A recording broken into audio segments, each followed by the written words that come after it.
В прямом эфире новости Татарстана. Здравствуйте, в студии Даяна Саитова. И вначале коротко о главных темах выпуска. Миллионы против. Ну что, работать, помирать? Одобрит ли правительство повышение пенсионного возраста? И есть ли шанс, что законопроект изменится? Лина Знатулина. Чемпионат в Казани. Фанаты, рекорды активности. Good morning. Welcome to Kazan. Как в Татарстане проходит Мундиаль и как в свое время проводят болельщики. Об этом Рамиль Шайдуллин. Они держат руку на пульсе, когда все болеют за футбол. Какие-то небольшие повреждения, ссадины, мозоли, с головной болью приходят люди. О работе медиков на время проведения чемпионата мира. Альбина Минибаева. Почти 220 тысяч татарстанских детей в этом году отдохнут в оздоровительных лагерях. Я когда первый раз увидела лагерь, я почувствовала то, что я как дома тут. Почему некоторые из них научатся управлять автомобилем и даже прыгать с парашютом, узнал Сергей Хайдаров.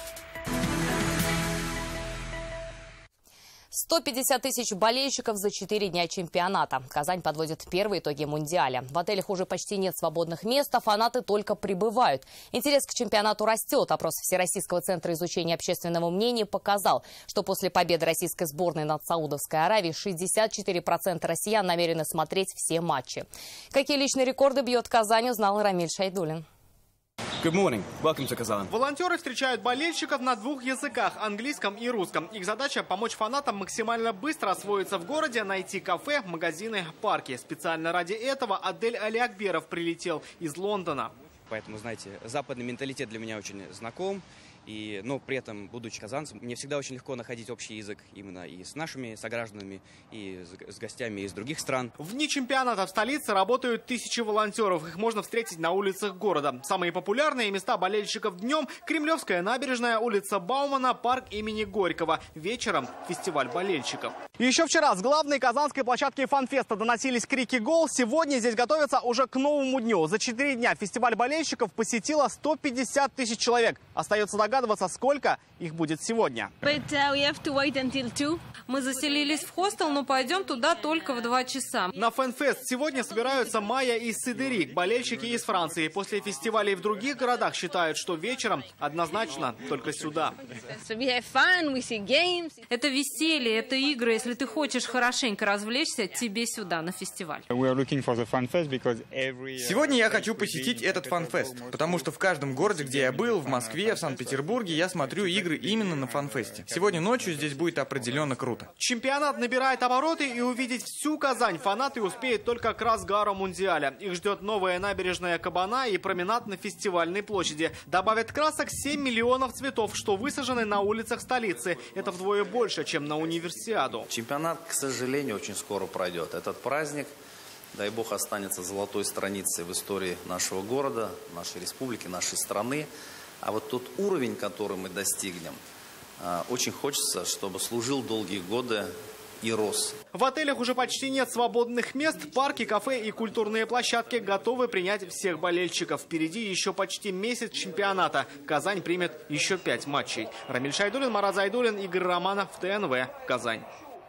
Здоровье спортсменов и болельщиков на контроле татарстанских медиков. 277 медработников готовы спасать и оказывать помощь в любое время. В резерве еще 48 сотрудников, которые смогут заменить коллег. Все требования по медобеспечению четко регламентированы ФИФА. Так как болеет за футбол? Альбина Минибаева.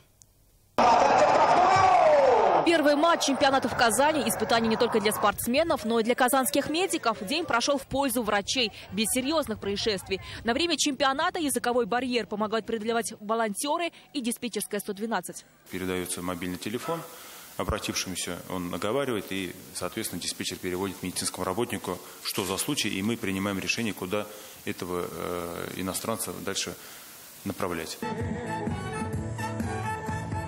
Пока на фестивале болельщиков развлекаются гости, Айгуль Ханова работает. Она тоже болеет, но не за футбол, а за пациентов и врачей. Волонтер в мобильной медицинской бригаде помогает переводить, чтобы медпомощь оказалась как можно точнее. Мы не только переводим, если у нас пациенты транспортабельные, мы просто должны им показывать, где медпункты, и сопровождать их до, соответственно, медпункта. Территория фан-феста вмещает в себя 25 тысяч человек ежедневно. Его посещают сотни туристов. Естественно, есть и стационарный медпункт, где могут оказать необходимую экстренную помощь.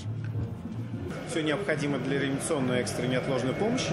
Функциональная кровать, монитор, дефибриллятор, все необходимые препараты, оборудование для оказания помощи.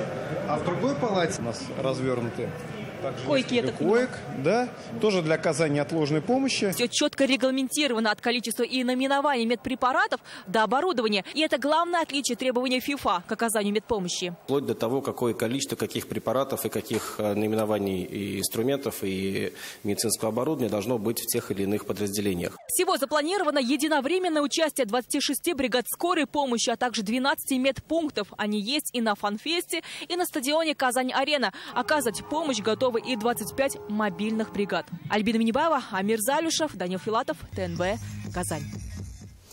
На чемпионате мира по футболу завершается первый тур группового этапа. Сегодня днем сборная Швеции победила футболистов из Южной Кореи. В эти минуты играют команды Бельгии и Панамы, а в 9 вечера на поле стадиона в Волгограде выйдут игроки сборных Туниса и Англии. Сейчас на фестивале болельщиков в Казани смотрит матч наш корреспондент Салават Мухаммадулин. Салават, какой счет и за кого сегодня болеют на Казанском фан-фесте?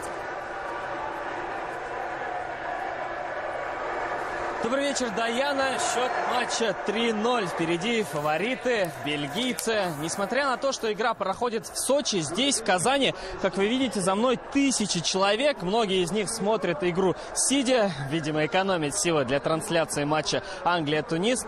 Вообще, сегодня здесь мы встретили большие группы болельщиков Колумбии и Испании. Есть немного фанатов из Перу, Франции и Ирана. Вообще, сегодня здесь стоит отметить, что футбол смотрят многие на закате. И, конечно, многие приезжают сюда после работы. И давайте же послушаем, как болельщики смотрят матч, с какими эмоциями они смотрят мундиаль. Настроение такое праздничное, и поэтому любой футбол, любых команд очень приятно смотреть. Ну, очень интересно, весело. И площадка вот игровая, можно поиграть и посмотреть футбол. У нас первый раз такое событие. Когда еще будет? Может, никогда не будет. Вот пришли посмотреть, поболеть, приобщиться. Счет матча за время нашего общения не изменился. Он по-прежнему 3-0. До конца матча остается примерно 15 минут. Панамцы, конечно, пытаются атаковать, но кто знает, после вчерашних результатов сборных команд Бразилии и Германии, здесь, мне кажется, уже никто и ничему не удивится. Даяна, передаю вам слово. Спасибо, Салават. А мы продолжаем. Гостеприимную Казань подвел енот. В одном из трогательных зоопарков зверек укусил болельщика. Турист приехал в столицу из Китая и, видимо, захотел поближе пообщаться с пушистым хищником. А вот енот порыв иностранца не оценил и показал зубы. С фанатом все хорошо, ему оказали помощь. Казанцы же сейчас строят версии, почему же один енот оказался не готов к дружественному приему. Может, он хотел поцеловать, но не рассчитал, зубки-то у него. Мне кажется, он просто обрадовался, увидел его. Пусть считает, что это поцелуй был. Это может в любой момент случиться, не обязательно с енотом и с человеком. То же самое может Человек быть. Тоже может укусить? Конечно. Ладно еще, что енот. Пусть радуется. Еноты очень интересные существа, вот что я вам скажу. Но вообще енотов нужно любить, как бы. Если он укусил, стоит его простить, вот, погладить, дать ему печеньку и все в этом роде. Ну, все ошибаются. Да, конечно. Еноту понравились иностранцы, скорее всего. У нас все доброжелательные. Я решил, наверное, попробовать на вкус. Потому что была плохая погода, было ему очень холодно. Все ждали лета, а оно не наступало. Ну, теперь он никого не будет кусать. Нет, конечно. И к другим темам не менее обсуждаемым. Самый неоднозначный законопроект последнего времени о повышении пенсионного возраста сегодня начали рассматривать в Комитете Госдумы по труду. Напомним, предполагается выход на пенсию у женщин в 63, у мужчин в 65 лет. Повышать возраст будут постепенно, начиная с 1 января следующего года. Как к этому отнеслись татарстанцы, Лина Зинатуллина. Женщина, она и дома работает, и на работе работает. 31 год трудового стажа с перерывом разве что на декрет. На заслуженный отдых работник культуры Альбина Горбунова собиралась через 3 года, а теперь оказалось ждать в 2 раза дольше. Человек уже готовился морально, физически и так далее. Это просто ввело меня лично в шок. Если увеличилась продолжительность жизни, это еще не показатель того, что мы должны работать на износ. Но когда-то же мы тоже должны отдохнуть. Когда отдыхать, а именно ныне действующие 55 лет для женщин и 60 для мужчин, установили еще в СССР 62 года назад. С тех пор эти цифры не менялись, в отличие от демографических и экономических показателей, как говорят в правительстве. Новые нормы должны начать вводить с 1 января 2019 года. Первыми нововведения почувствуют на себе мужчины 1959 и женщины 64 годов рождения. На пенсию они выйдут в 2020 в возрасте 61 и 56 лет соответственно. Пока только на год позже, чем планировали. А вот дальше пенсионный возраст планируют повысить постепенно. Переходный период для мужчин продлится 10 лет, для женщин 16. Окончательные 65 и 63 года должны быть достигнуты в 2028 и 2034. При этом по новому законопроекту сама пенсия не должна быть меньше 40% от утраченного заработка. Также вице-премьер сообщил, уже через несколько месяцев на обсуждение могут вынести законопроект, касающийся накопительной части пенсии. А деньги, которые сэкономят за счет повышения возраста, пойдут на повышение самих пенсионных выплат. Готовы ли казанцы поработать подольше? Я уже приготовилась отдыхать, извините. Заниматься каким-то своим делом в 55. Может быть, даже свое дело какое-то хотела открыть. Мне осталось 2 года пенсии. Если вот еще 3 года добавится, это получается 5 лет все поработать. Конечно, я против. Сегодня законопроект начал рассматривать Думский комитет по труду. Документ проверит на соответствие всем нормам, затем он уйдет в регионы. Мы сегодня связались с татарстанским депутатом в Госдуме Айратом Фараховым и узнали его позицию. Конечно же, я буду голосовать за это решение. Пенсионная система, как страховая система, не может обеспечить достаточный рост пенсии на сегодняшний день. В первом чтении принимается концепция. Вот второе чтение – это вопрос деталей. Насколько повышать возраст, в течение какого периода повышать? Пенсионная реформа за неделю стала главным предметом многочисленных шуток в интернете. А если серьезно, появилась и петиция против законопроекта. Рассмотреть его в первом чтении Госдума сможет не раньше, чем через месяц, после обсуждений в регионах. Лена Знатульна, Андрей Сентальцев, ТНВ, Казань. Они о пенсии пока не думают, у них каникулы. Почти 220 тысяч татарстанских детей в этом году отдохнут в летних лагерях. Сейчас уже открылись почти 2000 из них. В некоторых научат водить авто, сплавляться по реке и прыгать с парашютом. Сергей Хайдаров сегодня увидел, как будут отдыхать школьники. Не дай бог, если заболеют, далеко ходить не надо, они спускаются на первый этаж. Медпункт, охрана, новые и чистые корпуса. В оздоровительном лагере «Пламя» вовсю отдыхают. Здесь недавно стартовала первая смена. Каждый день расписан по минутам. Каждый день вечером тут устраиваются какие-то мероприятия. И утром мы играем в разные игры, и в обед, каждый день. Я, когда первый раз увидела лагерь, я почувствовала то, что я как дома тут. Защитник и 2 нападающих через 1 игрока. А вот так летний отдых выглядит у спортсменов. Свои сборы в этом лагере проводят молодые баскетболисты, футболисты, пловцы и танцоры. У нас проходит 3 тренировки в день, и после этого мы можем расслабляться на дискотеках. Для 220 тысяч детей открыты 2000 лагерей. 4 из них в Краснодарском крае и Крыму. На это из бюджета республики выделили почти 1,5 миллиарда рублей. Себестоимость путевки на Черном море около 60 тысяч. Родители платят 28 тысяч. Остальное – это как раз затраты бюджета. Берут от каникул все и в Нижнекамске. В лагере Кама для детишек устроили настоящий сабантуй. Пока мальчики бегают в мешках и перетягивают канат, девочки поддерживают их танцем. Ежедневно проходят массовые мероприятия по планшетке. Допустим, вчера были у нас с ознакомлением правил дорожного движения. Проводились также конкурс рисунков. Конкурс таланта скоро будем проводить. Насыщенная и даже экстремальная программа в этом году ждет и юных патриотов Татарстана. Ведь специально для них в районах республики открыли новые лагеря. Так, например, в Азнакаево их учат управлять «Ладой Грантой» и КАМАЗом. В Мензелинском районе сплавляться по реке. Ну а в Куркачах даже прыгать с парашютом. Сергей Хайдаров, Алсу Арсланова, Марсель Джураев, Рамзиль Гарипов, ТНВ, Нижнекамск, Казань. Это новости Татарстана, и смотрите далее в выпуске. Историческое событие. Ведь никто не подгадал специально под чемпионат, а Господь так благословил. На воссоздаваемом соборе Казанской иконы Божьей Матери сегодня установили центральный крест. Об этом Анна Городнова. К фильму «Зулейха» начали строить декорации. Интерьер дома коменданта. В данный момент идет уборка помещения. Одной из первых их увидела Альбина Асылгараева. Где отдохнуть татарстанцам на Алтае, рассказали Рустаму Минниханову в рамках его рабочего визита в Алтайский край. Президенту Татарстана презентовали туристско-рекреационную особую экономическую зону «Бирюзовая Катунь». Это первый в России крупный комплекс природного и экстремального туризма в горах. Здесь расположились горнолыжные спуски и искусственные озера. Рустам Минниханов отметил, это перспективное место, и республика готова поделиться опытом в развитии особых экономических зон. В ответ Татарстан показал, как отдыхают у нас в республике. В Горно-Алтайск привезли татарский сабантуй, правда, включили и алтайские акценты. И оказалось, что на празднике плуга могут быть не только традиционные песни и пляски, но и шаманские ритуалы. Особенности сабантуя по-сибирски увидел Дмитрий Аринин.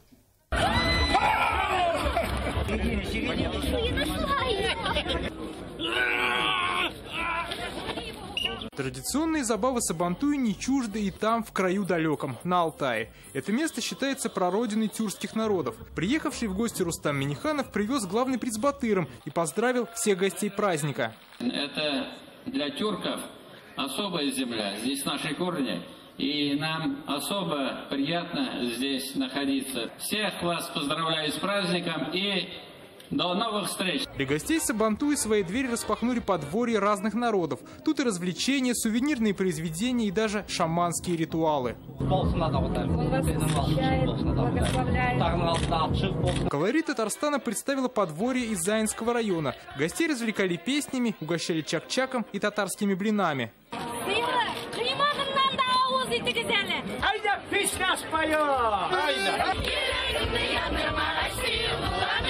В Алтайском крае Сабантуй проводится с 1994 года. Этот праздник здесь уже полюбился, и гостям из Татарстана всегда рады. Такая, знаете, настоящая дружба людей, которые вот за тысячи километров друг от друга живут и друг к другу в гости приезжают. Татарский национальный праздник все больше шагает по миру. В этом году Сабантуй отметят в 57 регионах России и 30 странах. Дмитрий Айринин, Марат Хусаинов, ТНВ, Алтайский край. Традиционно нижнекамский сабантуй радует гостей своим размахом и насыщенной программой. Чем удивляли на этот раз, расскажет Светлана Звонарева. Еще не доходя до места главного праздничного действия, гости окунаются в атмосферу национального колорита. На обширной территории предприятия города развернули свои оригинальные площадки. Самая большая, яркая и привлекательная для посетителей – дворик ТАИФ-НК. То, что ваши высокие показатели и то, что вы уделяете социальной сфере большое внимание, за это спасибо огромное руководству. И ваша площадка одна из лучших на Сабантуйской, вот здесь у нас в Нижнекамске. Мы гордимся, что у нас есть такое производство ТАИФ-НК. Одной из главных тем Сабантуя-2018 у предприятия ТАИФ-НК стал чемпионат мира по футболу. Прямо у входа гостей площадки встречали живые фигуры футболистов. Почетными гостями праздника, которых встретил генеральный директор предприятия ТАИФ-НК Рушан Шамгунов, стали первый заместитель руководителя аппарата президента Республики Татарстан Марат Муратов, глава города Щелково Московской области Рушан Махмутов, начальник отдела этноконфессиональных отношений Минкульта Чувашии Кирилл Павлов, а также представители крупной делегации Турецкой Республики. Гости торжества смогли не только посмотреть, но и собственными руками изготовить памятные сувениры Золова. Такую возможность всем присутствующим дало подворье мастеров. Я каждый год прихожу на эту площадку ТАИФ-НК, они молодцы, вообще все отлично всегда делают, прям красота. Очень вкусный шашлык, хорошие люди, все красивые и добрые. Основная праздничная программа развернулась на Майдане. Открылась она театральным представлением, участие в котором приняли более 3000 человек. Артисты показали историю, культуру татарского народа, а затем традиционный концерт, конкурсы, соревнования батыров. Я побывал во многих сабантуях, и в Америке, в Вашингтоне, Нью-Йорке, в Стамбуле, везде сабантуй проводят, и в регионах Российской Федерации. Но Нижнекамский сабантуй, по-моему, самый красивый сабантуй. Сабантуй не обходится без традиционного награждения виновников торжества батыров весеннего сева. Свои награды получили победители в состязаниях и конкурсах, а хорошее настроение и массу впечатлений унесли с собой более 37 тысяч гостей праздника. А Казани еще только ждет Сабантуй. В субботу 23 июня он пройдет на 2 площадках – поселке Мирный и вблизи озера Лебяжье. Сейчас на объектах готовят Майдан и подворье. Центральное место праздника по традиции отводится борьбе Кареш. Стартует Сабантуй в 9:30. После праздник переместится на Казанский ипподром. 3 дня здесь начнутся традиционные конные скачки. Над воссоздаваемым собором Казанской иконы Божией Матери сегодня появился центральный крест. Чин освящения провел митрополит Казанский и татарстанский Феофан. Как за 2 года вернули то, что утратили 70 лет назад. Анна Городнова.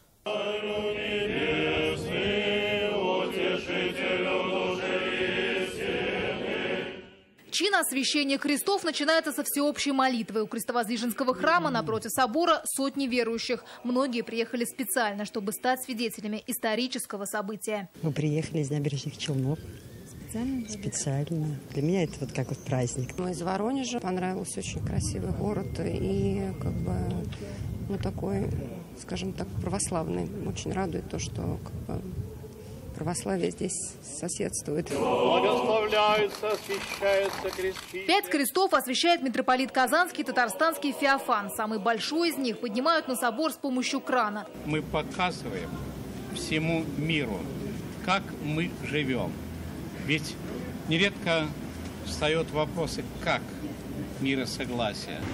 Вот она, мечеть Куль-Шариф, вот мы раздвигаем крест. Воссоздаваемый собор Казанской иконы Божией Матери – полная копия утраченного оригинала. В тех же габаритах и объемах до того, как храм взорвали в 1932 году. Восстанавливать начали 2 года назад по указу Рустама Минниханова. Сейчас мы приступили к очень сложной работе. Это вопросы, связанные с внутренними интерьерами. Проектные работы здесь идут не так легко и просто, как, может быть, хотелось. Во время археологических работ здесь обнаружили пещерный храм. Его поставили на учет как вновь выявленный объект культурного наследия. Вскоре на соборе появятся наружные иконы. Остальные кресты установят в ближайшие дни. Собор Казанской иконы Божией Матери исторически задумывался как 5-главый собор. 5 куполов, один из которых возвышается над другими, символизирует Иисуса Христа. Остальные 4 – евангелистов. Планируется, что фасадные работы здесь завершат уже к ноябрю. По задумке, здание ночью будут освещать прожекторы.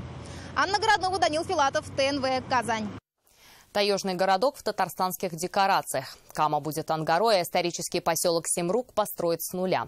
В Лаишевском районе республики строят декорации для фильма «Зулейха». Телеканал «Россия-1» переносит на экран роман нашей землячки Гузель Яхиной «Зулейха открывает глаза». Когда стартуют съемки, Альбина Салгараева. В данный момент у нас готовится уже интерьер дома коменданта. В данный момент идет уборка помещения. И дом почти готов к сдаче, рассказывает Дмитрий Лебедев. Декорации строит его команда художников и реставраторов из Москвы. Именно они работали над кинопроектами «Викинг» и «Скиф». Практически без окон и дверей барак 2, жилой игровой. В процессе почти окончания у нас столовая, где у нас будет происходить очень много действий. А еще дом охраны, госпиталь и клуб. Всего возведут 17 строений, 7 из них жилые. В Лаишево по деталям воссоздают сибирский городок Семрук, где и разворачивается основная сюжетная линия. Рельеф местности схож с таежными красотами. Река – главный действующий персонаж произведения. Здесь Кама наиболее похожа на Ангару, именно поэтому выбрали эту местность. Нужно было, чтобы устье реки было очень широкое, и соседнего берега не было видно. Татарская жизнь Зулейхи будет сниматься не в Лаишевском районе, где пока уточняется. Известно, что среди локаций есть Пермский край и Казань. Напомним, что роман Гузель Яхиной – это история женщины из небольшой татарской деревни, которую выдают замуж в 15 лет. На ее долю выпадает много страданий и потерь. Известно, что кастинг актеров уже завершен. В главной роли Чулпан Хаматова. Что касается декораций, то это капитальные строения. И после завершения проекта они станут арт-объектом и будут открыты для посещения. Альбина Салгараева, Александр Лобанов, ТНВ, Лаишевский район. Небо Татарстана ночью озарила необычная вспышка. Местные жители выложили видео в соцсети. В Нижнекамске предположили, что это НЛО, но, как оказалось, это была ракета, запущенная с космодрома Плесецк, которая вывела на орбиту спутник ГЛОНАСС-М. В какой-то момент ее часть отделилась от 3-й ступени, что визуально выглядело очень ярко и эффектно. Это же явление накануне ночью наблюдали жители многих других городов страны. Вечерний эфир продолжит программа «Вызов 112», а сейчас прогноз погоды. До встречи в 21:30.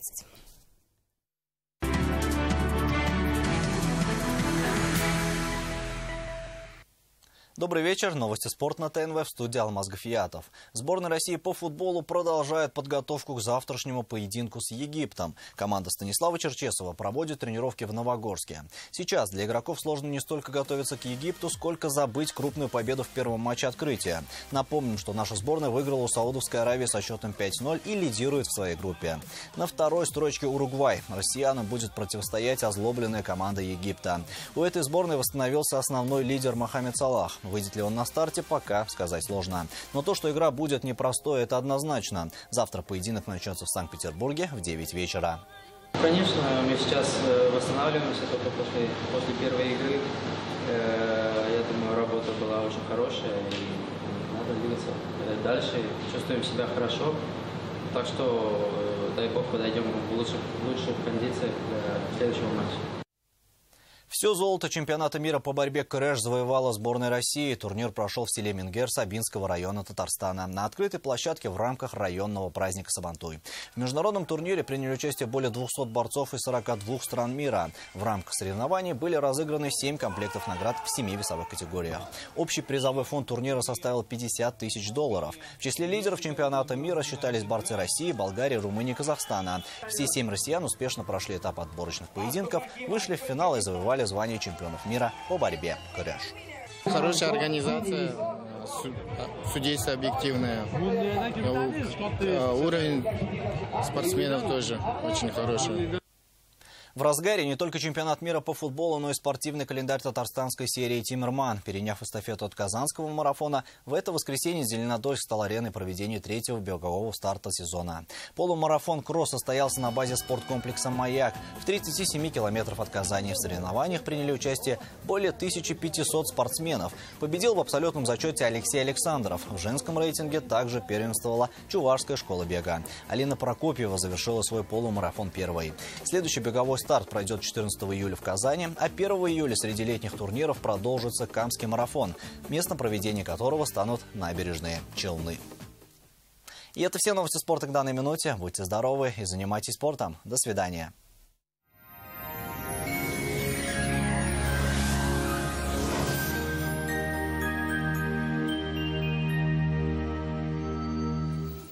Здравствуйте! Вы смотрите прогноз погоды на ТНВ. Спонсор выпуска – изготовитель корпусной мебели на заказ «Данил Мастер».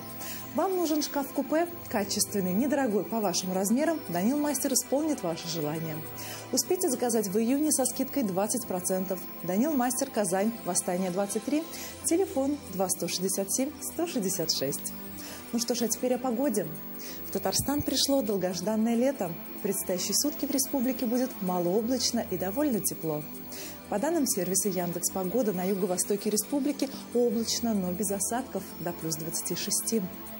На северо-востоке Татарстана ожидается переменная облачность. Температура воздуха составит плюс 27 градусов.